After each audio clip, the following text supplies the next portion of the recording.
Stranger Things is almost back. Here's what you should remember. Who's ready for a very Stranger Things Halloween? Was wildly popular sci-fi/horror series is returning to Netflix just in time for that spookiest of holidays. Set around October 1984, roughly a year after the events of Season 1, the second season will rejoin the citizens of Hawkins, Indiana, as they battle an otherworldly shadow monster that promises to make the rampaging Demogorgon of Season 1 look like a middle schooler in a homemade Halloween costume. It's been over 15 months since Stranger Things became last summer's breakout hit, so you may have forgotten a few details. We've put together a guide to everything you need to know before the 9 episodes of Season 2 arrive on Friday, October 27th. Will and the Demogorgon. The center of the Stranger Things universe is the Byers family, the geeky 12-year-old Will, Noah Schnapp, who disappears on his way home from a Dungeons & Dragons game, his older brother, Jonathan, Charlie Heaton, a teenage outcast who loves punk music, and their fragile but fiercely devoted single mom, Joyce, Winona Ryder. As we find out, Will was spirited away to a creepy parallel dimension known as the Upside Down, by a monster whose head resembles a Venus flytrap. Will's friends start calling the creature Demogorgon, after a demon from Dungeons & Dragons. In the Season 1 finale, Jonathan, his friend Nancy Wheeler, Natalia Dyer, and her boyfriend, Steve, Joe Carey, booby-trap the Byers house and lure the Demogorgon there in hopes of killing it. The teens put up a valiant fight, but as soon as they manage to set the monster on fire, it escapes. Thankfully, they've distracted it just long enough to allow Joyce to sneak into the Upside Down in hopes of saving Will. In the final scene of the season, Will, Joyce and Jonathan celebrate Christmas together at home.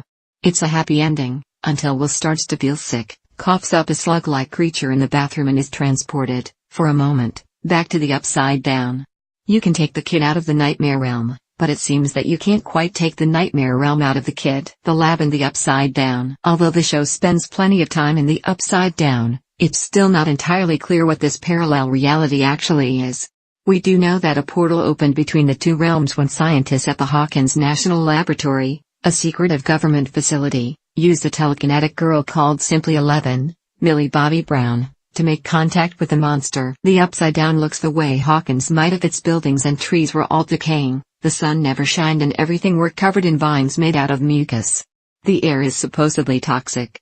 Uproxx has a great list of questions about the Upside Down that Stranger Things hasn't answered yet. In the real Hawkins, the lab staff is desperate to find 11, who is the prisoner of its leader, Dr. Martin Brenner, Matthew Modine, a research scientist who abducted the girl and raised her to consider him her father. As Brenner hunts for her, Will's friends and family uncover the connection between the laboratory and the boy's disappearance. A final showdown between the kids, the Demogorgon and Brenner's minions leaves many of those minions dead. Going into Season 2, it's not clear whether the scientist lived through the battle. 11 isn't just any psychokinetic tween. The show implies that she's also the missing daughter of Derry Ives, Amy Mullins, a local woman who accidentally got pregnant while participating in one of Brenner's deeply unethical experiments. She is certain that her daughter, Jane, who was born with telekinesis and ESP, was abducted as a baby. But the lab's cover-up has led her relatives to believe that Terry, who's been catatonic for years, miscarried in her third trimester and became delusional after suffering that loss. Because she's spent her entire life in the lab undergoing Brenner's experiments, 11 is silent, scared and largely ignorant about the outside world by the time she meets Mike, Finn Wolfhard, Dustin, Haden Matarazzo, and Lucas, Caleb McLaughlin. It's with those three boys that she learns about the small pleasures of middle school life, from frozen waffles to role-playing games. 11's story appears to end in the season finale's climactic middle school showdown, when she uses her powers to vanquish the Demogorgon and save her new buddies. Both she and the monster disappear. It's a heartbreaking sacrifice, but it's pretty clear she'll be back for Season 2. The boys. While searching for Will, his friends meet an escaped 11 and hide her in Mike's basement. In hopes of making contact with Will, Dustin builds a sensory deprivation tank in the middle school gym in order to recreate the setting where 11 first glimpsed the Upside Down. And Lucas, who's initially more suspicious of 11 than the other boys are, goes on a solo spy mission at the laboratory. His reconnaissance helps her evade the feds, for a while. Love, Hawkins style. Just before 11 battles the Demogorgon, Mike musters the courage to ask her to the school's snowball, and they kiss. His infatuation with her was palpable for most of the season, so their separation soon after is painful to see. Theirs isn't the only relationship thrown into chaos by the Upside Down.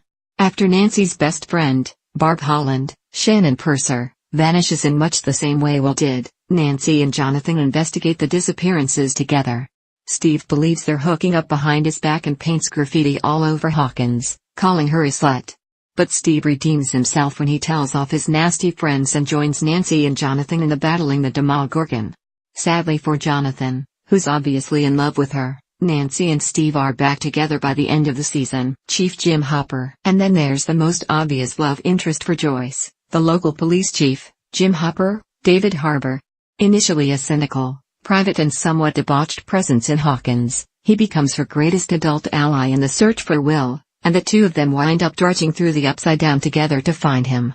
Still, years after his young daughter's death and the divorce it catalyzed, Hopper remains a haunted man. As he struggles to resuscitate Joyce's son, he flashes back to his little girl's final days in the hospital, as doctors tried and failed to do the same.